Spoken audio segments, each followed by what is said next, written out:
Good evening, CI communities. This is Camille Taylor from Glen Rock Landing Apartments in Temple Hills, Maryland. I hope everybody is doing well.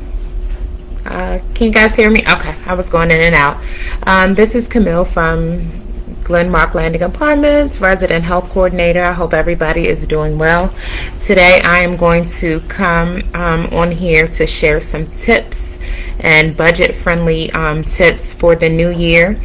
I know everyone wants to save money, and at the end of the year, at least have some money put to aside, especially in times like this where we don't know, what's going to occur next, if we're going to have any other pandemic or job shortages and things like that. So I wanted to come to you to give you some tips on saving money and some budgets and tricks and things to do to try to have some attainable goals in regards to saving your money.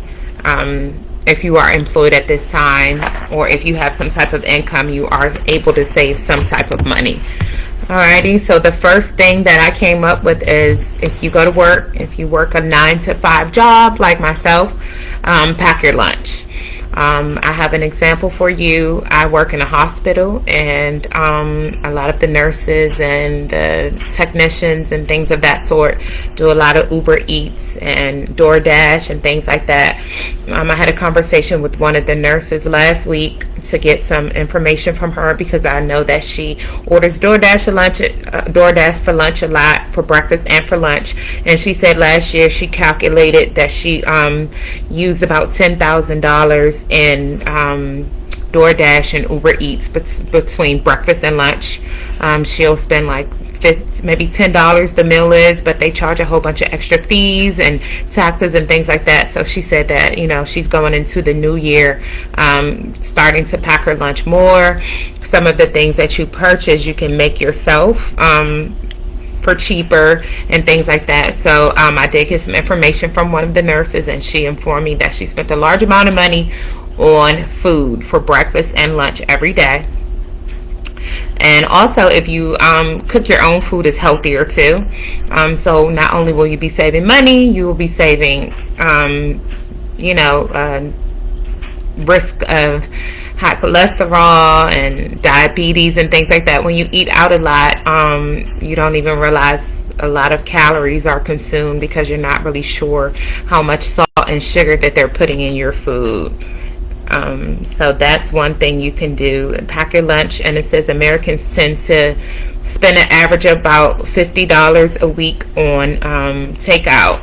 And that's just even if you don't eat out a lot. That was the median for that. And I think that's a lot of money, because if $50 a week, that's about $200 a month, and that can go into a small investment, that can go into your savings account, that can go into your children's savings account, things like that. So we just want to be mindful of our spending habits. Cook more at home. It's okay to treat yourself once in a while, but I think 80% of the time you want to cook your own food at home. Again, it's healthier, it's more it's just better for you overall, health wise and economical wise.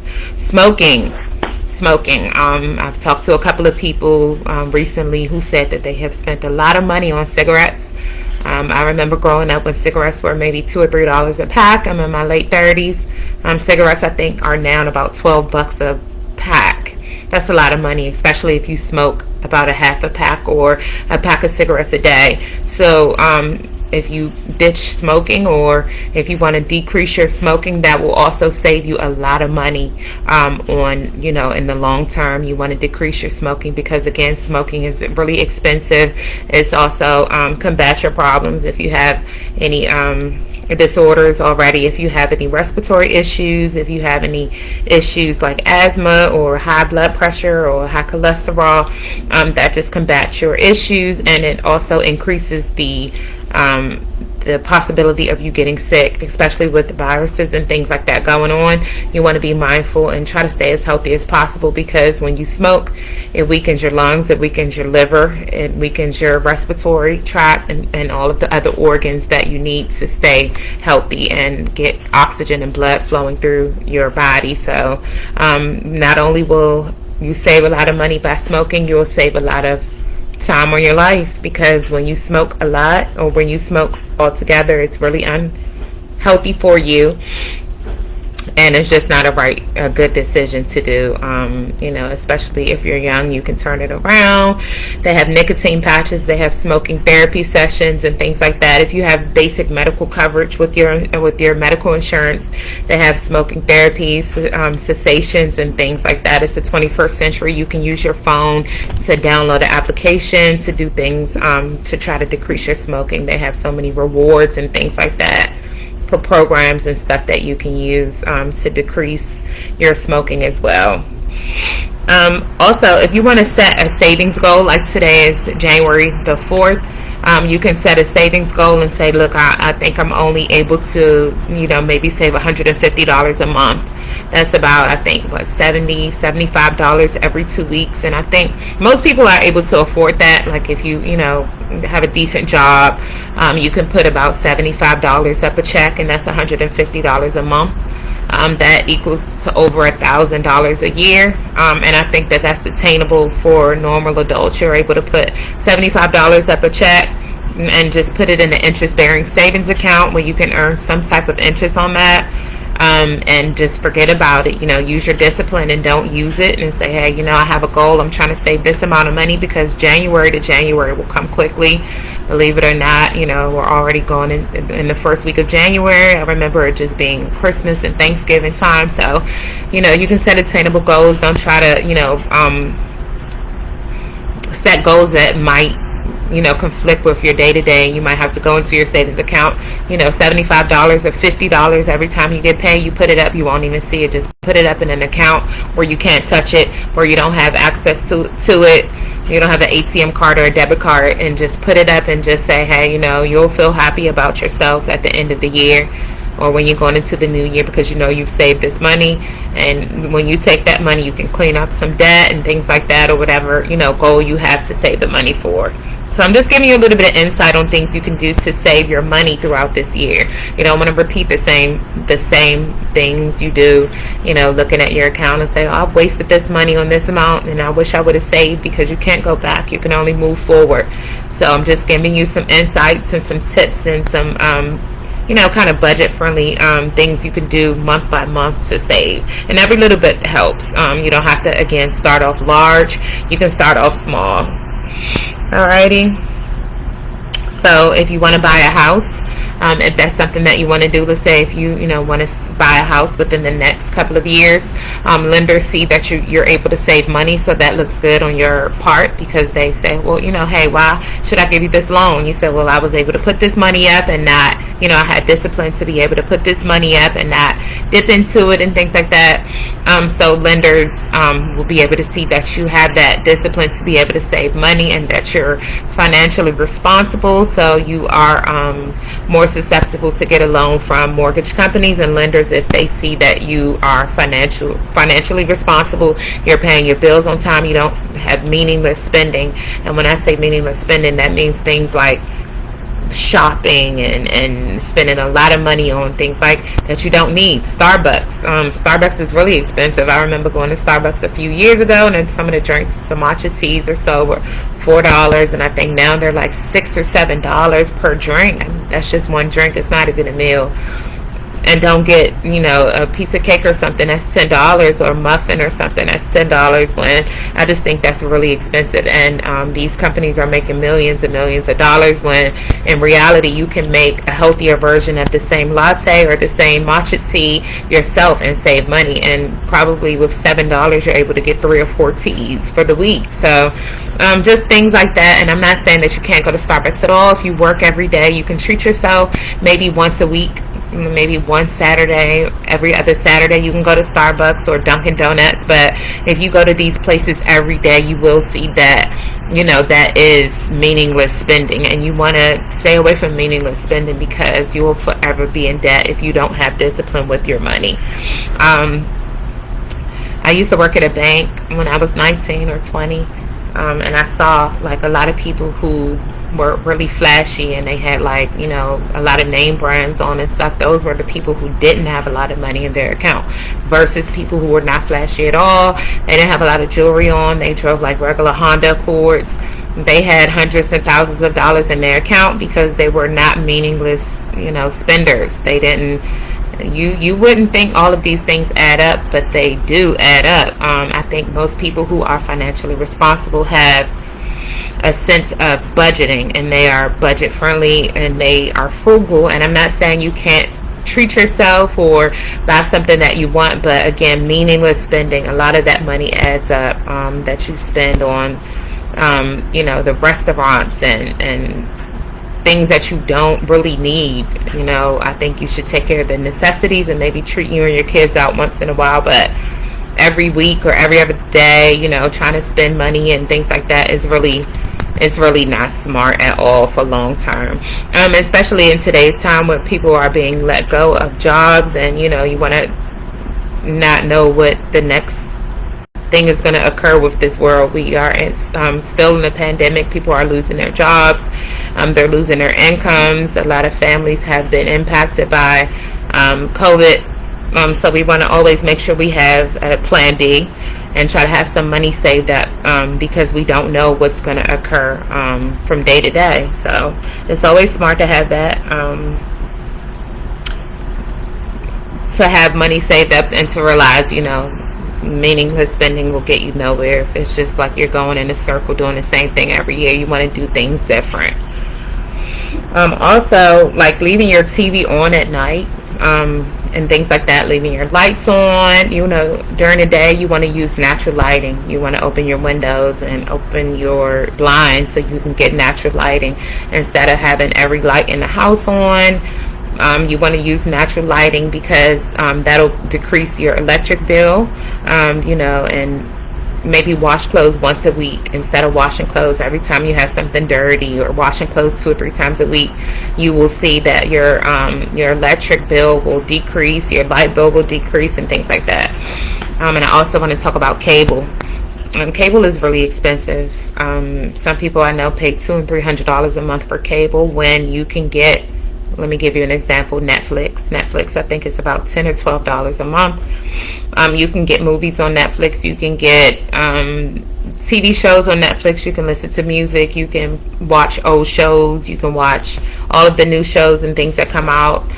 It's not really necessary to have cable. That might be something that you want to get rid of this year, because when you look how much you spend on cable, it has to be probably over $1,000 a month when you can just have Netflix, or I think it's, they have specials for $9.99. Hulu, I think is $6.99, and you have movies there, you have TV shows there, or you can get a Fire Stick. As long as you have Wi-Fi in your home, you can connect to a Fire Stick and get, some of the shows. You really do not need cable. A lot of the things on cable are repetitive. They're reruns, and a lot of things on cable we have on Netflix and Hulu. So I got rid of cable a couple of years ago, and my son and I just have Netflix and Hulu, and we have YouTube. That's free if you have Wi-Fi. So things like that, small things you want to do to be able to save your money, and that's budget friendly. And a lot of people don't need cable. Cable is not a necessity. So we're living in the 21st century where you can stream movies and stream different shows you want to watch. If you think that you need cable, in reality you really don't need cable. You just need a Wi-Fi connection to be able to be productive during the day, or be connected to Wi-Fi to be able to work and so forth. I'm going to give you one more example. Also, I know a lot of the women like to get their hair done and things like that. You can do your hair yourself. I know, like with women, like a younger generation women, you want to keep up with the styles and things like that. My niece, I had to talk to her about it. She's spending $300 and $400 on wigs. You don't really have to spend that kind of money on wigs. You can make your own wigs. You can learn on YouTube to do your own braids. You can learn to color your hair yourself. Or you can find someone who's cheaper, that's within your budget.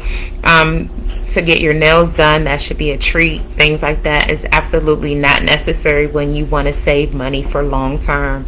That tends to add up to when you have to get your nails done every 2 weeks for $60 or $70. That adds up, and that kind of is contrast of your goals and things that you want to do to be able to save money. It's just, maybe you can wear the hairstyle a couple of weeks longer or a couple of months longer, or get like press on nails or get a manicure instead of like a full set, because those things, it's really expensive now. So you want to try to budget those as much as possible. And it's okay to treat yourself. Again, you can do these things once in a while, but it should be a treat, especially if you're trying to budget and you're trying to have goals for the long term. It's really not mindful to spend a lot of money on unnecessary items like wigs and braids and things that, nails and things like that, that won't benefit you long term. I researched something else too, and I wanted to give you one more example of saving money for long term. I can't really see. Okay, I don't have it inside. Oh, a planner. So you can use a planner and kind of just plan out your paychecks. If let's say example, if you're getting paid on the 1st and the 15th, you can just put money up, $50 on the 1st, $50 on the 15th. That's $100 for January. That's gone. $50 on the 1st of February, $50 on the 15th of February. That's $200 that you didn't save in 2 months. So that's good. I mean, again, you can start small and then lead bigger, but if you can afford, you have to really look at your finances, look at your bill, look at your income to debt to see what you're actually able to afford versus trying to start off so big, like, oh, I'm trying to save $500 a month, and that's not attainable for your household. No two households are identical.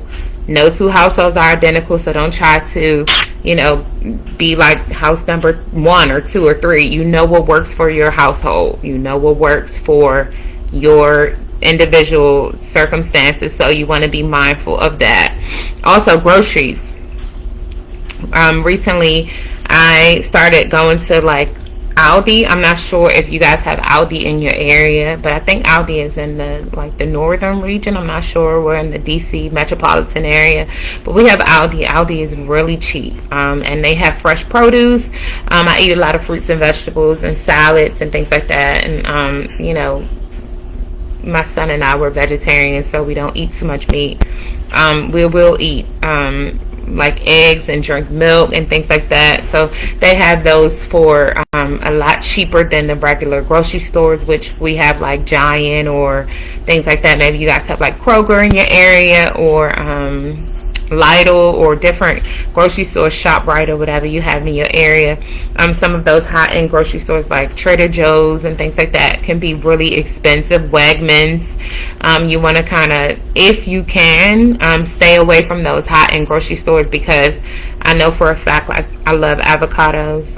Avocados were like $1.89 per avocado in one of the main grocery stores, and then when I went to Aldi, they were 69 cents per avocado. So of course then I'm going to go to the cheaper store so I can get maybe 5 or 6 avocados for the week for less than $5 or $2 or $3 versus going to a high-end grocery store, and just because of the name you're going to pay more for the item just because of the name.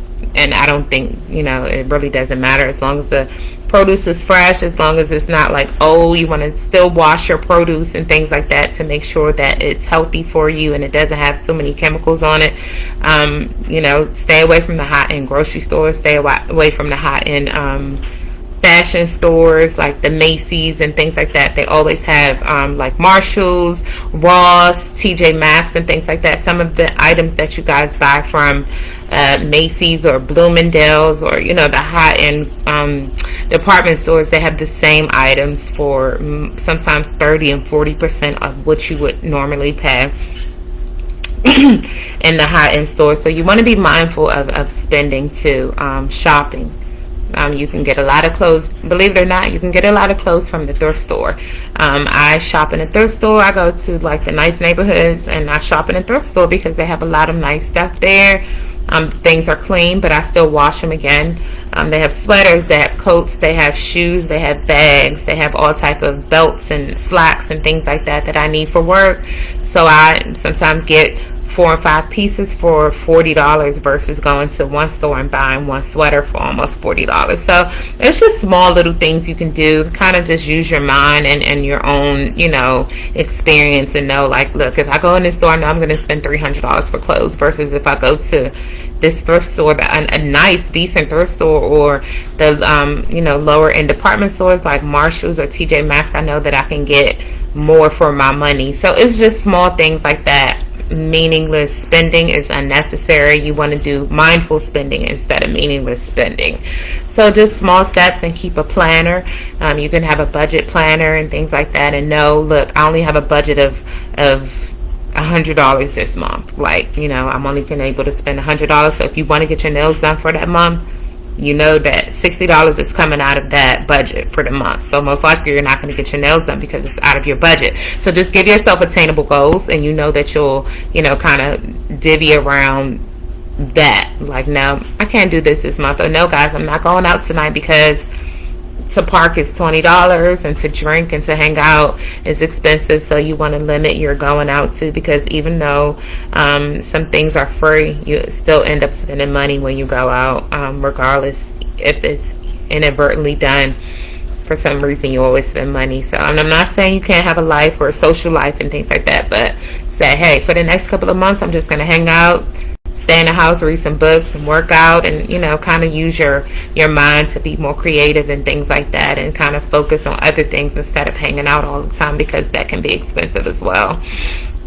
Alrighty, so those are my budget tips, and I know that they work for me, and I'm glad that you guys were able to, you know, listen to this. And I've spoken to some people about, you know, their insights on things that they have done and things that they are going to do moving forward. And, you know, these are educated people, but they still make mistakes. We all can make mistakes in overspending and meaningless spending. So to our communities, I hope that this video was beneficial for you and you learned something from this, because all of us can use you know, budget friendly tips on saving money and staying away from meaningless spending. And let's be more meaningful this year, being more intentional in things, packing our lunch, waking up early to pack our lunch, so we can say, hey, I'm not spending money on food this week. I made lunch, and I know what I'm going to cook. I know what I'm going to make. I don't have to wait for DoorDash to bring it. I don't have to spend an extra $12 for DoorDash to deliver my food when I could have made the same thing at home. And it's just meaningless spending. That's what I call it, meaningless spending. Let's be more mindful about our spending habits, because successful people, I think, all in all, know how to save money. They know how to budget. You know, people, you don't want to be stressed out over money and things like that. So I hope some of these tips and budget friendly tips help you guys for this new year. And I have a lot to come for this new year too, guys. So I hope everyone again is staying safe, because COVID is still rampant. So we want to stay safe, keep our mask on, stay away from large crowds, wash our hands as much as possible, stay hydrated, stay healthy, everyone. Take your vitamins, take your herbs, try to eat as healthy as possible. Again, stay away from large crowds, because COVID is definitely still rampant. So we want to be careful. And I hope everyone also is vaccinated. And that's just my personal opinion. You don't have to be. But I think everybody should be vaccinated in this time when COVID is still, you know, rampant, and this virus is scary. So we want to stay as safe as possible. Again, everyone, wear your masks. Try as hard as you can to stay away from large crowds. Wash your hands. Wash your hands. Take your herbs. Take your vitamins. And stay home for the most part if you don't have to. Go out and go around large crowds. That's how you avoid catching the virus, and it's just that simple. Alrighty, everyone, it was good seeing you. Happy New Year 2022. We have a lot of things coming your way from Glen Rock Landing, resident health coordinator. So I'm working, guys, and I hope again everyone is staying safe, and God bless.